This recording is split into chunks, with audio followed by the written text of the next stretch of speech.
Welcome to the second season of Trophy Moments and a Few Firsts with me, Keith Baldwin. Sponsored by Spikes Trophies, where you can reach Spikes at gospikes.com or one of the 3 locations in the Delaware Valley. Today we have a special guest, Jen Groover. And Jen is a best-selling author of What If, Why Not, and The More Method. And she's a global speaker, 3-time TEDx speaker, serial entrepreneur, and media contributor. Welcome, Jen, to Trophy Moments. Thanks for having me. Excited to do this. Glad it finally was able to connect. Yeah, you're a busy girl. So what's going on? What's keeping you so busy? Oh, well, I have a lot of incredible brands right now that I have been developing and building, not my personal brands, but for my consulting company. A lot of them through multiple channels, a big chunk of them through Amazon channels, a lot through traditional retail, some new food brands, as well as, really helping. Consumer product brands is so different today than it was when I launched the Butler bag many years ago. Back then we had... Hold it. Tell us about the Butler bag, which was it QVC or? Yeah. So I had actually, back in the late 90s, been on-air talent for QVC. I helped build brands on QVC as well, and was always so inspired by the different widgets and gadgets that were invented by entrepreneurs. And being an entrepreneur, I would ask a million questions in the green room. How did you do it? What was your first step? The next step? And I knew within my realm of creativity and innovation, I was going to create something someday. And when I had my twins, who are now 20, I was inspired to innovate handbags, making them more organized, and created the first ever compartmentalized handbag, literally by putting my dishwasher tray for utensils in my handbag at the time. And it turned into a multi-million-dollar brand that I also brought through the channel of QVC. But I had already been, helping build other brands, both on camera side as well as the back end side prior to that. So when I launched the Butler Bag Company, it was my first real foray in consumer products myself, individually, taking that huge leap and the massive financial risk. And back then, it was traditional. QVC was the wow, and getting into retail was difficult because there was buyers and there were the gatekeepers, and they had to like you and give you a shot. And now, through content creation and social media and AI, traditional retail is being incredibly disruptive in a good way, which I love, as long as you're on the cutting edge of it. But now it's more about creating great social media ads, spending the right dollars, and analyzing the data and refining it so that you can get better and better ROIs. And so a lot of the brands I work with, we help them create their direct-to-consumer strategy as well. And it's been really fun for me to see the evolution of retail and how much more power is in the hands of the brand than ever before, and the gatekeepers are falling away. Because you can get through them through social media. You can go direct to the consumer. Correct. You don't have to worry about the gatekeeper. And that was different from when you launched. Yes. Back then, the gatekeepers were the buyers in the retail and the editors and producers of all the media. And now we have all that power in our own hands, can create our own media, create our own content, and create our own distribution channel and run it through our own fulfillment center. So did that help you create your book or make you write your book? Or what was the inspiration for your book? So What If and Why Not? Or books? Yeah, so What If and Why Not was my first one, and And my experience launching that brand helped me create that book because I would go into pitches for retailers or manufacturers in the real infancy, and they would say to me, "Women don't want this. They only care about fashion, not function. We've tried it, it's failed." All these Well, objections, and I would defend my objections of, well, this is why I think it will work. And I heard a story from Mark Burnett, who created Survivor. And when Mark was pitching Survivor to the networks, there wasn't reality TV then. He was about to really change the game in television, and no one realized. And everybody turned him down. Same kind of things. No one wants this. No one wants unscripted television. No one wants to see people on an island fighting for survival. all And the no's, all the all the no's. all the no's. And he was resilient, and he kept getting more and more creative. And he went back to Les Moonves, who was the president of CBS Mhm. back then. And the third time he pitched him, he sent a picture of a Photoshop picture of him and Les Moonves on the front cover of Time magazine with the caption that says, "Survivor changes the face of television." And in that moment, Les Moonves, instead of the two times before, said no.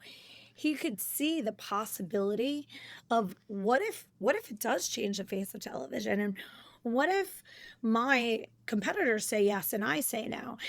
And so in one of my last pitch meetings, I was feeling defeated, and instead of defending my idea, I started asking those questions like, well, what if this does change handbags? What if this does become a leader of innovation in the handbag industry? And I was getting the guy on the other side of the table to see the possibility. And so I realized at that stage of my journey as an entrepreneur, defending our ideas isn't as powerful as asking questions to get people to see the possibility of what you're trying to sell or pitch, and letting them see it for themselves with their own eyes. And we always hear, let somebody think it's their idea. And asking those questions, what if and why not, are two powerful questions to open up the dialogue to get people to see possibility. So that's how that became She my just first froze. book, The More Method.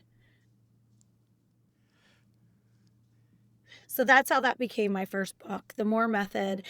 Um, Came years after that, when I wanted to really get more deep into the psychology of why people really maximize their potential and others don't. And is that what your TEDx speeches were on, and what you speak about now? Typically, I mean, those are my favorite things to talk about as a speaker: the psychology, the mindset of becoming successful, maximizing your potential. Why do some people thrive in life, and why do others not? So I definitely get my most invigoration from talking about those topics when I'm speaking. But I do, as you could see in the very beginning, love talking about building brands too, because that is psychology. And how do you evoke emotion to get somebody to buy what you are selling? How to evoke emotion to get somebody to be attracted to your brand and not somebody else's brand? In building those brands, did you get a lot of no's when you started to use the social media? And did you have to learn a lot or did you have fears going into that you turned into opportunities? Typically, I always will take a fear and turn it into an opportunity. It's interesting. Our brains have these survival mechanisms. They try to keep us safe. And anytime we're learning something new, there's this fear of feeling overwhelmed, or our brain kind of says, wait, you don't know this. This isn't familiar. And so a lot of times we'll create resistance or we'll shut down. And so um, Whenever I recognize that I'm doing that, I have a mantra that pushes me through the fear of have more fear of regret than you have a failure. And I'll say that to myself to recognize that um, it's only a moment in time that I feel something's unfamiliar or scary.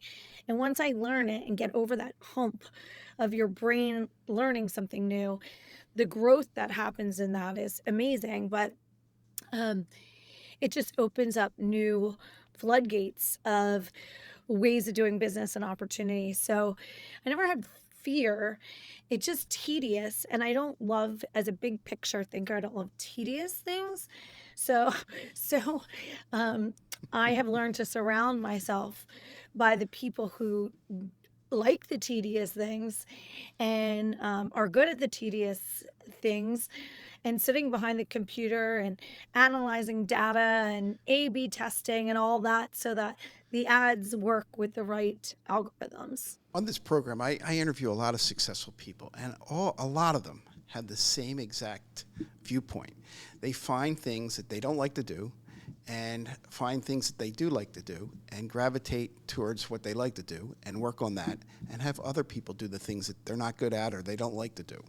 So you Yeah. found that. I think it's important that as a business owner, you understand all the different aspects and not fully give up power um, when you're when it's something that you don't like to do. It's still important to understand what's happening Yes. so that you as the business leader can create alignment or synergies or brand opportunities or partnerships to make those activations more effective.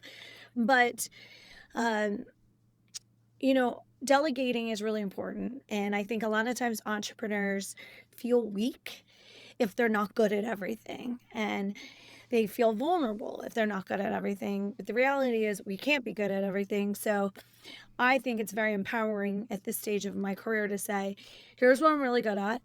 Here's what I absolutely hate. Here's what I'll procrastinate because I hate it. And let's create a working strategy so that that doesn't happen. So what's next for you? Are you going to continue to build these brands through social media? That's your path? A lot of them are on Amazon, a lot of it's QVC. Um, Finding new channels of online marketplaces has been really fun. But brand creation is um, really what excites me. And it's up from the beginning. There's a lot of our brands that are multi-million and billion dollar brands.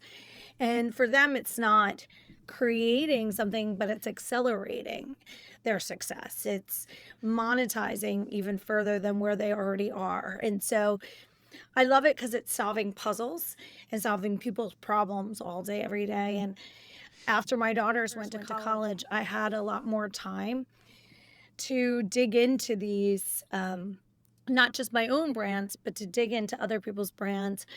And uh, I feel like I'm like alive again as an entrepreneur. Like I'm starting all over again, which is really exciting. Is AI having a piece of this creation? It's so powerful. I tell my daughters every day, the next 2 years of college, choose every class that has to do with AI, content creation, and brand development, and you could live anywhere in the world and be successful.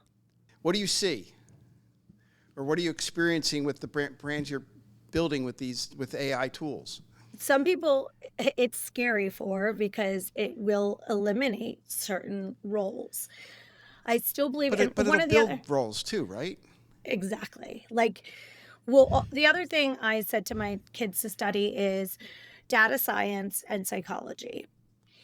We're always going to need people to understand the data. We're collecting a lot of data right now, and AI is accelerating that. But interpreting the data is the most important part of that to create strategies or information to utilize that data. Like, what's data worth if we don't know what the data means? So, understanding psychology, human behavior, and being able to interpret data is going to be a really important skill set of the future. AI, my children even taught me this. As it gets smarter, you still need to be a human requesting the right demands or commands or questions to make it work right. So, um, while it's like you Prompts. said, eliminating prompts are really important. And while it might eliminate some roles, it's going to create other roles and opportunities as well in literally every industry. But there's still going to need to be humans, kind of the puppet masters of all the technology. Somebody once said to me the AI meant authentic intelligence, not just artificial. And authentic is what you're describing, Yes. the people behind it. Right. So you see that. And utilizing it in a creative way, yes, 1,000,000%. I find it very exciting. I know I'm at the age of cusp of a lot of people my age find it really scary and overwhelming, don't want to even think about it and hope it goes away. I'm on It ain't the, going away. it's not. And having, two 20-year-olds have kept me at least on the cutting edge as much as possible. And like I said, I encourage them of you're in college now, these are the skill sets of the future. Forget all that other stuff that we learned when I was a kid. It's irrelevant. It doesn't even matter. It's a waste of time. Did you go and take any courses for AI, or how did you learn it, other than your children? I do take classes. I'll read books. I'll watch like tutorials, and I speak at a lot of events, as you know. And anytime over the last even 8, 9 years, actually over a decade ago, I was part of a case study with Watson, IBM Watson, Yeah. where I was the emotional intelligence expert in this study, and they were trying to figure out if AI will be able to teach emotional intelligence. And the study was with Match.com. So it was very clunky. It was in its infancy back then. And basically, it would prompt the user instead of saying, "You're hot." Then the AI would say, "You might want to say, 'I find you attractive.'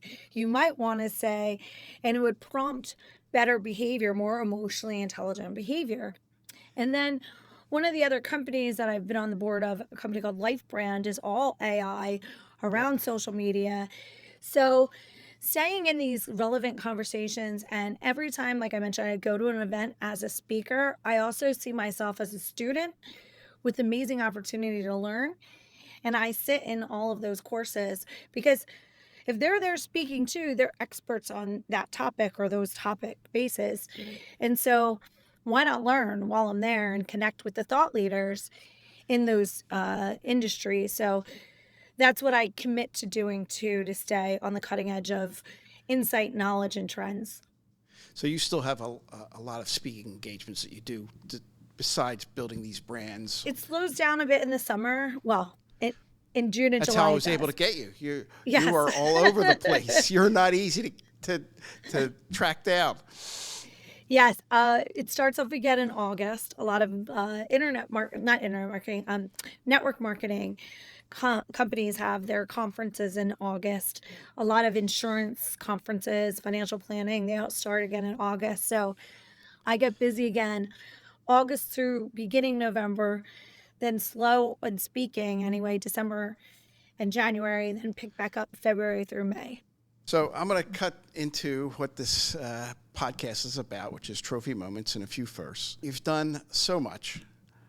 What was the trophy moment of your life? What was something either you were awarded and recognized, some accomplishment, and how did that affect you and what did it mean to you?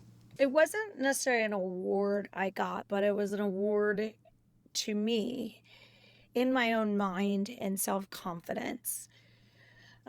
When I launched the Butler Bag Company, I was a young mom of twins. And like I said, I did some cool things, but I had never launched a consumer product company. And it was very scary. And I had to overcome a lot of my fears and limited beliefs in that process. And in my first year of business, I committed to creating $1 million in revenue for that handbag company, the Butler Bag Company. Did you write, was it a goal that you wrote down? Yes. Yes, I did. And I told everyone to make it even scarier. And So you put but it out into the universe. Not I only did you did. write it down, you Yes. told everybody. You Yep. invited everybody to your goal. It keeps you from talking yourself out of You being put yourself out successful. on the ledge. Yes. So, um, 2 weeks shy of the first year, we had hit $1 million in sales. And that psychologically really shifted my world to accelerate my belief in the power of your thoughts, the power of setting goals, the power of trust and faith when you don't know how you're going to do it, but you keep going and hope the universe conspires along the way. Um, Well, I'm sure you and just didn't sit back. You wrote a goal and said, I'm just going to make that goal happen and just not do anything other than tell other people.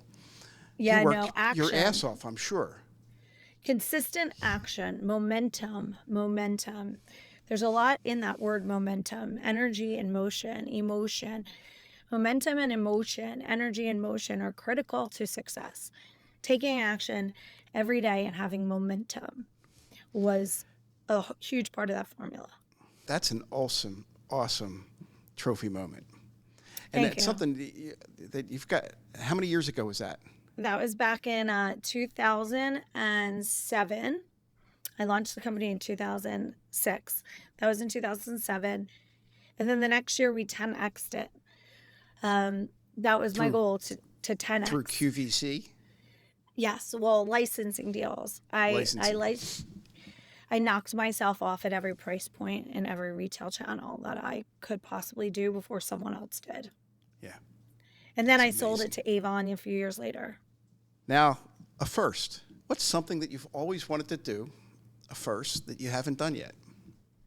I believe living in Europe for a, I don't know, I'm not going to say how many months or years, but for a duration to let A me, prolonged period of time. yes, Now, we were talking off air about your daughters going to Europe to spend a semester. Is that going to coincide with that goal, that first? possibly. Yes, very, very possible. Absolutely. I love being there. I haven't been to everywhere I'd like to be. There's an energy that I always find that's just unique and special. And um, I feel like you can't, it's great to experience it that short term on a trip. But you can't really experience something until you're enmeshed in it. And And you're in the that culture. you're in the culture and you're becoming friends with the locals and really living their day-to-day life. And that's one of the things that's very important to me to experience before I end in my life, hopefully no time soon, but definitely something that's important to me. Are there places, you said that you've traveled, are there places that you want to go?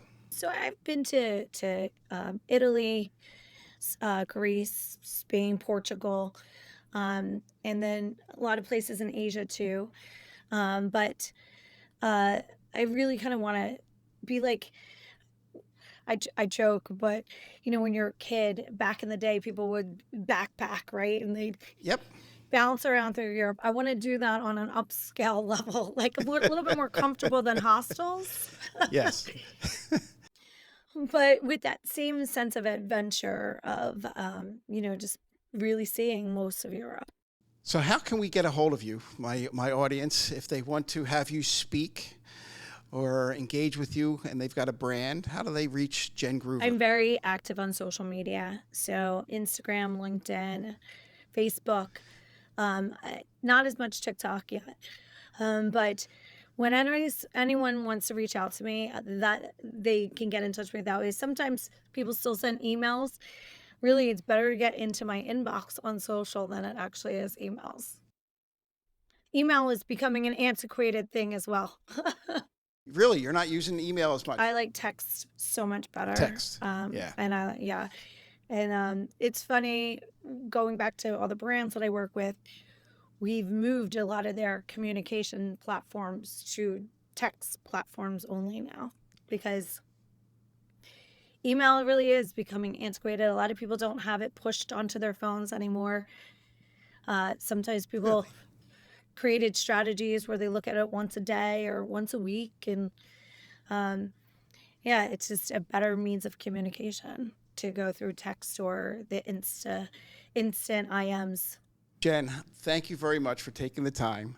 It's great seeing you again. I hope to see you Thank you, soon. you too. And Yeah, hopefully at an event soon. yes, and thank you very much.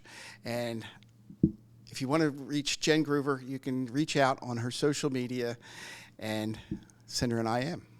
Thanks, Jen. Bye. Thank you. All right. Bye.